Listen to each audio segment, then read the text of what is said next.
Alright, so with these new magazine scans revealing 3 new characters coming up in the Dragon Ball Super movie, the speculation about who they are has begun, and one of the big theories is that they are indeed Tsufurians, or Tuffles. Now, what I want to do with this quick video is give you a brief history on the Saiyan Tuffle War. In the future, I'm going to be going into a much more in-depth history of the Tsufurians video, but I'm going to wait until after the movie comes out just to see what actually is revealed in the film about the history of the Saiyans and the Tsufurians. But I can tell you what was revealed already in the Dragon Ball series. First and foremost, I will be referring to them as the Tsufurians for this video because Tuffles is an English dub term that's only used in the old dub and doesn't really apply outside of that. Also, I want to specify that the Saiyan-Tsufurian War is something that did not happen in the manga, but Toriyama explicitly gave the anime staff notes detailing these events. So these events did happen in the continuity of Dragon Ball, even though they were not in the original manga. We actually have evidence and proof because Toriyama helped design a lot of this stuff and gave it to the anime staff, even though it was not in the original manga.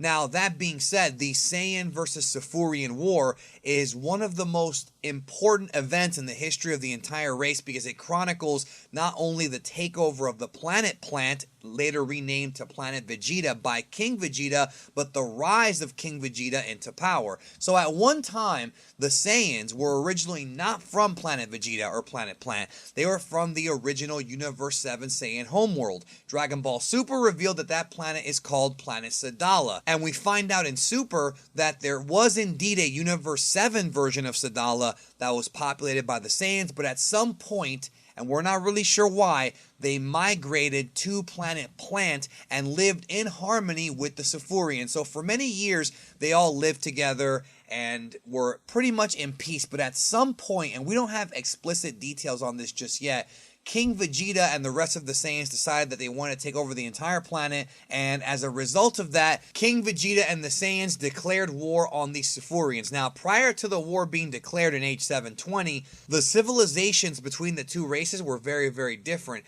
as the Saiyans would live very primitive lives, almost like barbarians in a way, whereas the Tsufurians lived much more civilized, technological lives with spaceships and technology and firearms and things of that nature. And eventually, when war broke out, it became nature versus technology because the Saiyans, although stronger, were very primitive compared to the Tsufurians, and that's why they couldn't just wipe them out. And this war would go on for years on Planet Plant. Then everything changed. As a rare occurrence, there was a full moon that appeared on Planet Plant, and you know what happens when a Saiyan looks at a full moon. At that point, the Saiyans transformed into the Uzaru forms and quickly slaughtered the Tsufurians, winning the war and essentially conquering the planet, for lack of a better term. And as a result of that, the Saiyans gained complete control of Planet Plant and renamed it Planet Vegeta, obviously after King Vegeta,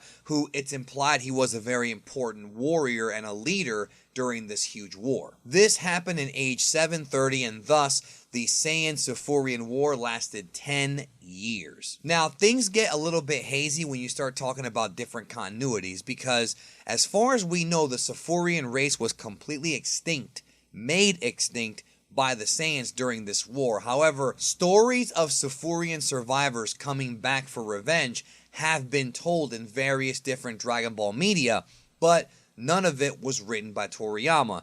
The two most important pieces to examine here is the plan to eradicate the Saiyans OVA, either the original one or the 2010 remake, and of course the Baby arc of Dragon Ball GT, which features of course Baby and Dr. Miyu seeking revenge for what the Saiyans did to the Tsufurians on Planet Plant / Planet Vegeta. But these stories were not written by Akira Toriyama, and thus when the Dragon Ball Super movie comes out this summer, it could be a totally different thing. It could reference some of these events, we're really not sure. The majority of this story was told in Dragon Ball Z Episode 20 by Kaiosama to Goku. Of course, once the Saiyans took over the planet, they also adopted the Tsufurian technology, but they wouldn't really get tech until they met the clan, the empire of Frieza, which I've already covered in another video called Frieza and the Saiyans, which I will link to you very shortly once this video ends. So that's pretty much it. My quick little recap of the Tsufurian Saiyan War. What impact will this have on the Dragon Ball Super movie? Will it be referenced, and are these new characters, are any of them Tsufurians, or do they have a connection with that time period? Let me know what you think in the comments. Thanks so much for watching, and I'll catch you in the next one.